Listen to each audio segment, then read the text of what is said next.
Zach raised his beer, grinning like he owned the world. To Michelle, our family's paper pilot, laughter erupted. Every face around the table turned toward me amused, proud of the joke. They didn't know the smell of smoke that never leaves your hair after a mission. They didn't know the sound of men screaming for air when a helicopter goes down. And they sure as hell didn't know who Revenant 1 was. I smiled anyway because silence was safer than truth. But that night, as their laughter echoed across the backyard, I promised myself one thing. The next time they mocked me, I wouldn't stay silent. My name is Michelle Butler, and that was the last summer I let anyone mistake quiet for weakness. The laughter rolled across the backyard, warm and familiar, the kind that usually meant comfort. But that night, every chuckle felt like a nail driven deeper. Zach was in the middle of his story again. Something about real military discipline and mental toughness. The words hung in the air like smoke, thick and suffocating. No one looked my way, not even out of politeness. They didn't have to. Everyone already knew their version of me. I sat there, my hands still wrapped around a beer can so cold it burned. The metal bent under my grip, but no one noticed. Maybe they'd forgotten I was there. Maybe that was easier. The Butler family tradition, loud voices, louder pride, left no room for quiet ones like me, and silence had always been safer than truth. When Zach raised his drink toward his father, Captain Roland Butler, pride lit up the older man's face. I watched them, father and son, so perfectly mirrored in confidence and noise. For a moment, I wondered if there was ever space in this family for someone who didn't need applause to prove her worth. The smell of salt reached me before I even realized I'd walked toward the beach. The laughter faded behind me, replaced by the crash of waves against the sand. I stood there barefoot, the water biting at my ankles, and made a quiet promise beneath my breath. Someday the silence that kept me invisible would break. Not with anger, with truth. I grew up by the coast where people believed three things kept a family together. Stay quiet, work hard, and never cross the line. I had already broken all three before I turned 25. In our town, my Uncle Roland's name meant strength, medals, and stories that men told after too many beers. He was the legend. Zach, his son, was the heir to that legacy. And me, the girl who flew planes, was the polite afterthought, the side note in their conversations. They loved to talk about heroes, but never to the one sitting at the same table. I let them. Words were dangerous when the truth you carried was stamped classified. Still some nights the memories crept in like tidewater. The cockpit flooding with red light. The radio crackling with panic were pinned down. Revenant 1. Do you copy? And my own voice answering steady and low. Copy. I'm not leaving you behind. Weeks later, back at the base, my commanding officer spoke quietly, almost reluctantly. Captain Roland Butler owes you his men's lives. He knows it was you. I froze. So that was the truth hiding in plain sight. The man who raised Zach's pride on a pedestal had once been under my wing. Literally, he knew.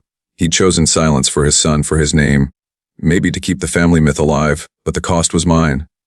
That night, sitting with my father in the fading light, he said almost to himself, "Some people get applause. Others get the sound of engines." I understood. It was his way of telling me he saw me, even if no one else did. But the quiet didn't comfort me anymore. It pressed down heavy as salt in an open wound. If Roland wanted silence, then I'd choose the opposite. I'd choose the light. The moon was already high when I walked down to the beach, my feet sinking into cold sand. I wasn't surprised to see Roland there, a beer can in his hand, eyes on the horizon where the sea swallowed the sky. He didn't turn when he spoke. "Thank you, Michelle. I know you were Revenant 1. The words hit like a flare in the dark. "Bright, quick, gone," I said quietly. "I just did my job. But you could have said something." "Just once," he sighed. "I didn't want Zach to feel small." "Then you made me smaller instead." He didn't argue, just nodded, staring at the water. "You're right. My team still owes you one. But in the service, we don't say thank you out loud. We just remember." I studied his profile in the moonlight. This man who had built his life on silence and command. He wasn't cruel. He was trapped in the logic of men his age, where words were weakness and acknowledgement meant imbalance. But that order they protected so fiercely was choking the rest of us. I didn't raise my voice. I didn't need to. "Keep your silence if it keeps you comfortable," I said. "But the next time someone laughs at me, I won't stay quiet." Roland finally looked at me then, his expression softening. "Good," he said. "You've earned the right." The tide pushed closer. Foam lapping at our feet, the moon glinting across the waves. In that silver light, the unspoken became clear. The line between love and pride, loyalty and fear. I turned back toward the house. The laughter faint in the distance, and knew this would be the last summer. My silence protected anyone but me. I wouldn't be silent again. 2 years later, I came home different. The confidence I'd earned in the air didn't seem to fit inside my family's backyard.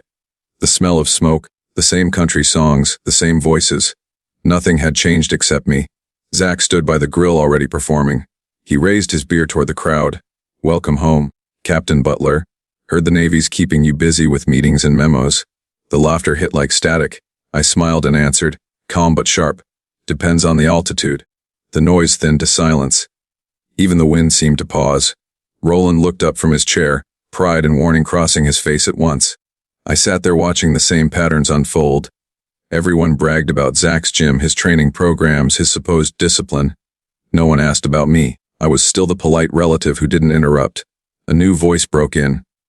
Sergeant Mason Hale, one of Roland's old SEAL buddies. He slapped Roland's shoulder and laughed. "Remember that pilot who saved your team off mode issue?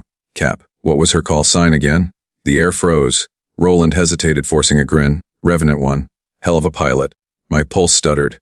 He'd said it like a confession. No one noticed but me. I looked at him. He looked away. His silence for once wasn't arrogance, it was guilt. Zach laughed again, still oblivious. "At least that pilot's got guts. Some folks only fly simulators." I set my drink down. "Some of us fly where there are no doovers." The words hung there, sharp and final. I stood before anyone could respond and walked toward the beach. Roland's gaze followed, heavy as the tide. The storm wasn't in the sky. It was at that table waiting. That summer's night carried a different kind of heat. Fireworks burst over the water while Zach bragged to a cheering crowd, showing off his tough like a SEAL routine. The sound of it grated against my chest. Inside, my mother stirred lemonade and smiled faintly. "Roland's son is doing so well. You flying those planes is nice too, honey. Just so dangerous." I smiled, the kind that cracked before it reached my eyes. Outside, Zach spotted me. "Hey, Michelle, maybe next year you'll join us for real military training." The laughter erupted again. Even Roland stayed quiet.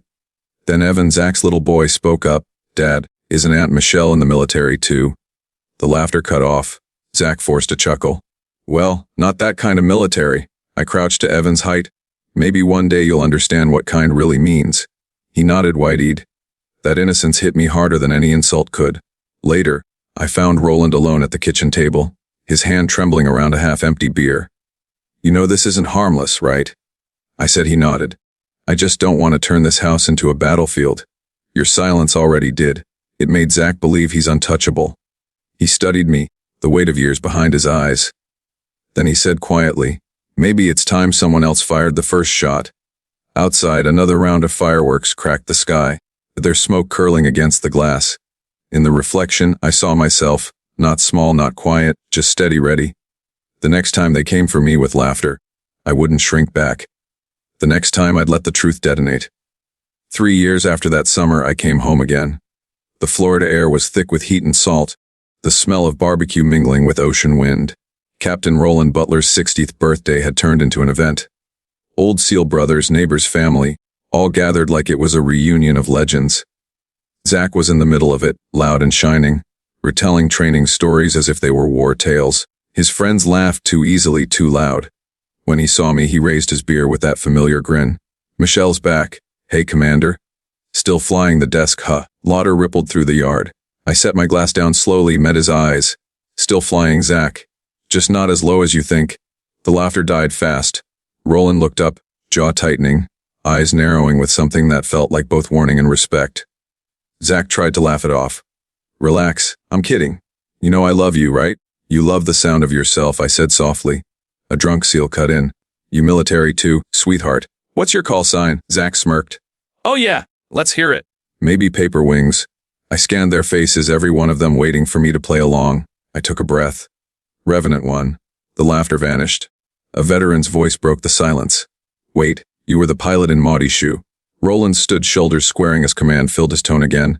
"Zach, apologize now." Zach blinked, nervous. "Dad, it's just a joke." "Apologize for what?" Roland's voice cut through the crowd. "For mocking the pilot who saved my men." The color drained from Zach's face. "You mean her?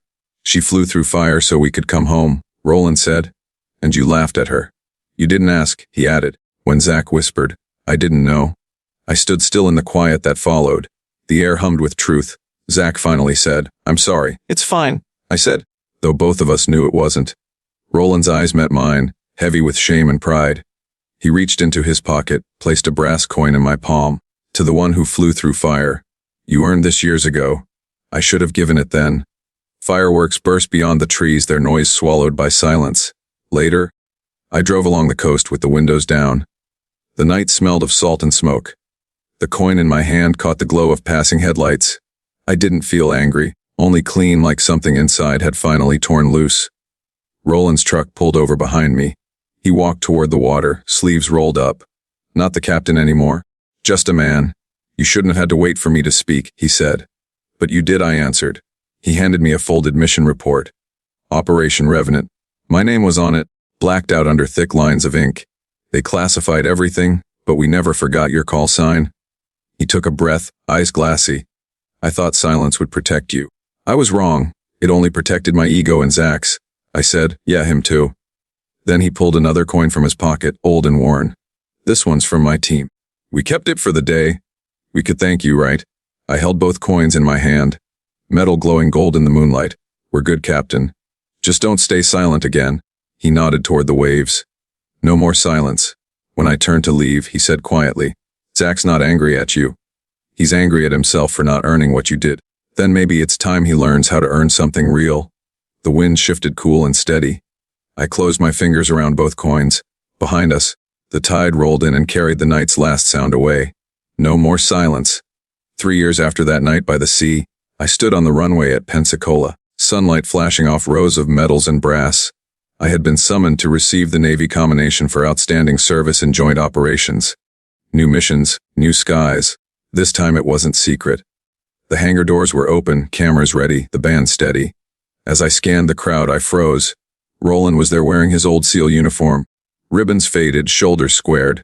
He had never shown up at anyone's ceremony before for a heartbeat. The air thickened like history folding back on itself. When the applause faded, he walked toward me, holding a worn SEAL cap. You make the uniform look better than any of us ever did, he said. I smiled through the lump in my throat. Don't exaggerate, Captain. Then he straightened his back and saluted. The crowd stilled. A few SEAL veterans followed, heads bowed. I returned the salute. No words were needed. This was the acknowledgement that had taken 10 years to arrive. After the ceremony, Roland handed me a faded photo, him as a young officer beside a pilot whose face was washed out by sunlight. Never got her name, he murmured. Now I know why. That night my phone buzzed. Saw the video. You deserved it. Proud of you. Zach's message glowed on the screen. Short, honest enough. The reflection on the metal blurred as my eyes filled, not with pain but peace. 2 generations, 1 salute. Finally, no silence left between us. A year later, summer came back softer. The Butler backyard no longer rang with bravado or loud laughter. Only the crackle of the old grill, the rustle of leaves, and children chasing each other through the grass. Zach had changed. He now worked with Veterans Outreach, helping soldiers return to civilian life. His voice carried something it never had before. Wait. When I walked in, the conversation paused. I wore a simple uniform. No medals, no ribbons, just fabric and service. Zach rose from his seat, smiling in a way that didn't try to impress anyone. Everyone, meet Commander Butler, the pilot who brought my father home. Applause rippled through the table, warm and real. Roland stayed quiet, his eyes shining as he watched me. My mother leaned close and whispered, Finally, people know who you are. That's not why I came, I said. Then Evan, 6 now, full of energy and wonder, ran toward me and stopped, trying to stand straight the way soldiers do. Dad says, you flew through storms to save people. I knelt to his level. I just didn't leave them behind. The words broke something open. Roland's composure slipped, his shoulders shaking as tears traced down his cheeks. Zach put a trembling hand on my shoulder.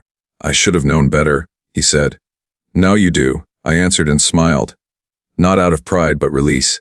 Later, when the sky turned gold, Roland found me by the porch. He held out the old SEAL coin, its edges worn smooth. This belongs with you. Always did.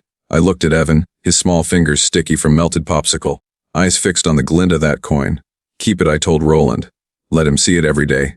Let him know what it means. Roland nodded, his hand closing around it before placing it gently in the boy's palm. The sunset hit the metal and the light danced up into the trees. For a moment everything, the laughter, the quiet, the history felt whole again. Zach watched the light play over his son's hand, then looked at me. Wes, we both found what we were looking for. Respect, I asked. Peace, he said. The last rays faded, leaving only the warmth of the evening and the soft murmur of family. The silence that followed wasn't empty anymore.